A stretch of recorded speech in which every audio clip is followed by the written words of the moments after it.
शिव महापुराण वर्णन करती है, किसी भी छठ के दिन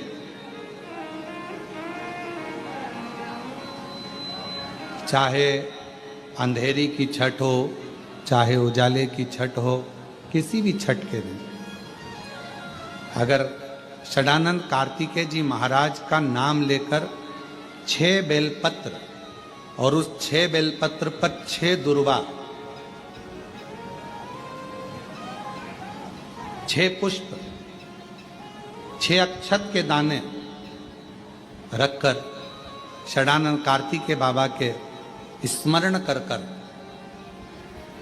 शिवलिंग की जो जलाधारी है, उस जलाधारी पर जहाँ अशोक सुंदरी का स्थान है, उसी के पास में कार्तिकेय जी का स्थान है। किसी भी छठ पर यदि आप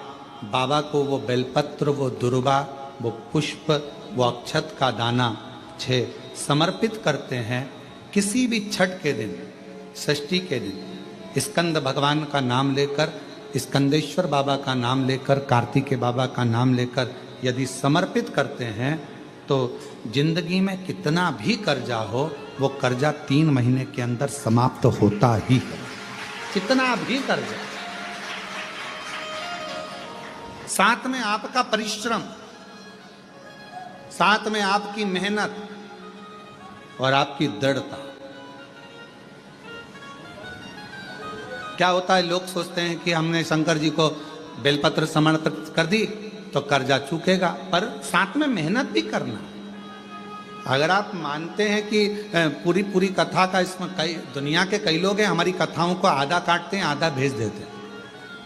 गुरुजी ने कहा कि बेलपत्र पर शहद लगाकर चढ़ाओ, पर गुरुजी ने साथ में कहा कि रात दिन एक करो, पढ़ाई पूरी करो, आधी बात काट देते, आधी बात दिखा दे,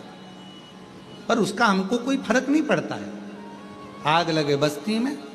अपन रहो, उसका हमको कोई फर्क नहीं पड़ता,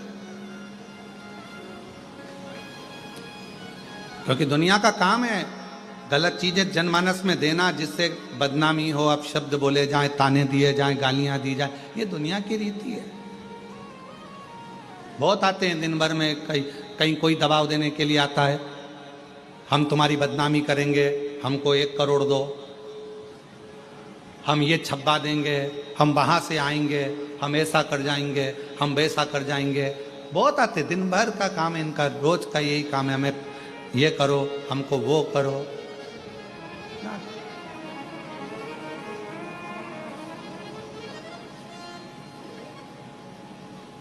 शिव तत्व है, दबाव देने वाले ढेर मिलेंगे, अपशब्द कहने वाले ढेर मिलेंगे, ताना देने वाले ढेर मिलेंगे,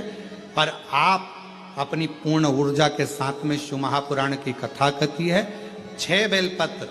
6 पुष्प, 6 दुर्वा, 6 चावल के दाने और साथ में अपना परिश्रम पूर्ण करो। छठ के दिन स्कंद भगवान का नाम लेकर, स्कंदेश्वर का नाम लेकर भगवान शंकर के जलाधारी पर समर्पित करो, शिव जी से प्रार्थना करो और अपनी मेहनत को 4 चांद लगाओ। कर्जा चूकेगा जरूर, समाप्त जरूर। कर्जा का मतलब ये नहीं है कि आप कर्जा करे हो तो मेरे से बन नहीं रहा, मेरे प्राण छूट जाए तो अच्छा, मैं तो मर जाऊं, मैं टेंशन में हूं, मैं डिप्रेशन में हूं, बहुत परेशान हो गया, ऐसा हो गया। ना ना, दुख आता है, जब सुख आया, सुख चले गया तो दुख आएगा, तो दुख भी जाएगा, दुख भी समाप्त होगा,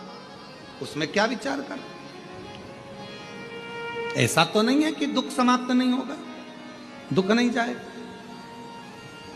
सुख आया है। जब हमारे अच्छे दिन अगर समाप्त हुए हैं तो दुख भी समाप्त जरूर होगा, फिर वापस सुख आएगा। थोड़ा हिम्मत, थोड़ा धैर्य, थोड़ा हृदय पर भाव एकाग्रित करो कि नहीं नहीं, मेरा शंभु, मेरा शंकर, मेरा त्रिकालदर्शी, मेरा कैलाशी, मेरा अविनाशी, मेरा शिव मेरा दुख काट। आज स्कंद षष्ठी है, तो आज के ही दिन, स्कंद षष्ठी के ही दिन एक बेलपत्र, एक दुर्वा, एक श्वेत पुष्प, सफेद फूल, स्कंद भगवान का जो स्थान है, स्कंद भगवान का जो स्थान है, उस स्थान पर एक बेलपत्र, एक दुर्वा, एक श्वेत पुष्प चढ़ाकर जल की धार को स्कंद बाबा पे समर्पित करते हुए शिवलिंग पर अगर समर्पित किया जाता है तो कितना भी, चाहे परिवार में विवाद चल रहा हो, चाहे परिवार में विवाद चल रहा हो, चाहे रिश्तेदारों में विवाद चल रहा हो, चाहे आपस में विवाद चल रहा हो, स्कंद षष्ठी के दिन अगर जल स्कंद भगवान का नाम लेकर समर्पित किया जाता है आज के दिन, तो परिवार में वापिस प्रेम बढ़ जाता है और परिवार टूटने से बच जाता है। इतना नियम स्कंद षष्ठी का, इतना क्रम शिव महापुराण के अंतर्गत है कि स्कंद भगवान के अगर केवल स्कंद पुराण को भी कोई जीव श्रवण कर लेता है तो मृत्यु, जीते जी भी उसके लिए मार्ग प्रशस्त होकर एक बार वो भगवान का दर्शन भले वो किसी रूप में करे, पर मरने से पहले उसको ऐसा महसूस होता है कि मैं वैकुंठ का दर्शन कर कर आया हूं। ये उसको भान होता है स्कंद पुराण को मात्र श्रवण कर लेने से, मात्र श्रवण। आपके घर में छोटा सा शिवलिंग विराजमान, निवेदन है जहां पर भी शिवलिंग आपके घर में विराजमान है, अगर छोटी सी कटोरी में एक बेलपत्र को आप नीचे रखिए, छोटी सी कटोरी उस बेलपत्र के ऊपर रखकर उसमें थोड़ा सा मधु, शहद, शंकर भगवान की साक्षी में शिव जी के सामने अगर शुक्रवार की शुक्रवार रखना प्रारंभ कर दो, धीरे धीरे संपदा की वृद्धि अपने आप होना प्रारंभ हो जाए। शुक्रवार के दिन बेलपत्री के वृक्ष के नीचे बैठकर घृत का दिया लगाकर शरीर में जो रोग है उसका स्मरण कर कर शंकर जी से विनय कर कर, हे भोलेनाथ, आपने शुक्र देवता को संजीवनी मंत्र दिया है, तो क्या आप मेरे को वो मंत्र प्रदान नहीं करोगे? मेरे रोग,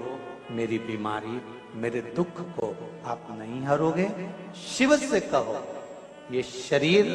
आपने दिया है और भजन करने के लिए दिया है, स्मरण करने के लिए दिया है, कीर्तन करने के लिए दिया है, तो संभालोगे भी आप। और बेलपत्री की ओर मुख कर घी का दिया लगाकर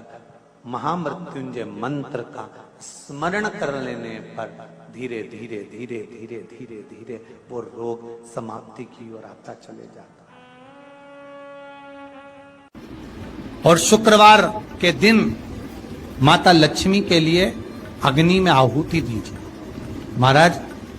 शाम के समय पर सूर्यास्त के पहले शिव महापुराण की कथा कहती है,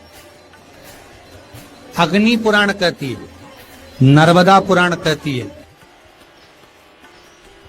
लिंग पुराण कहती है कि बेलपत्री के वृक्ष के नीचे, नीचे तो नीचे वो भी जाने तो यहां तक वर्णन किया शिव महापुराण में तो कि बेलपत्री का जो फल होता ना, बेल फल जो होता है,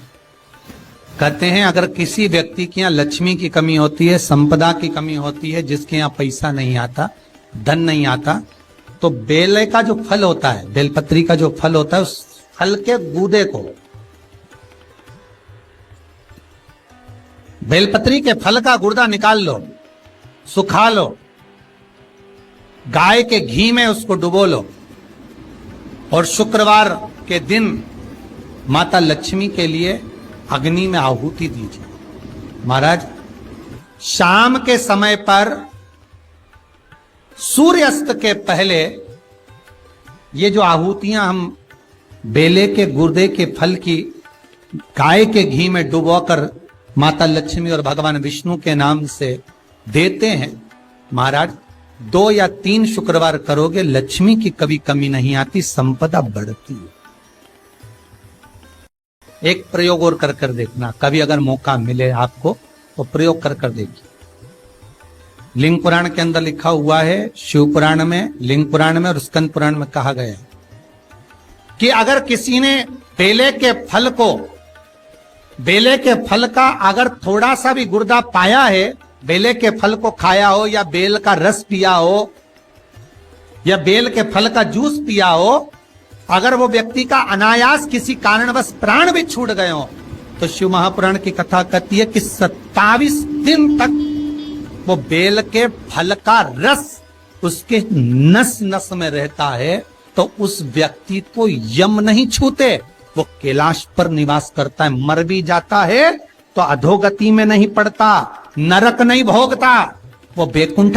पद का कामी हो, बैकुंठ का निवासी।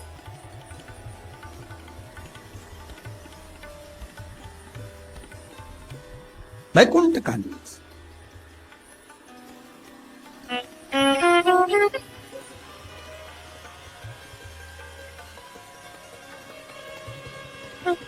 ये जो शिव जी को चढ़ती बेलपत्री हुई, शमी पत्र हुआ, मदार का पुष्प, आंकड़े का जो पुष्प हुआ, ये सब साधारण नहीं है। साथ शंकर का एक एक गुण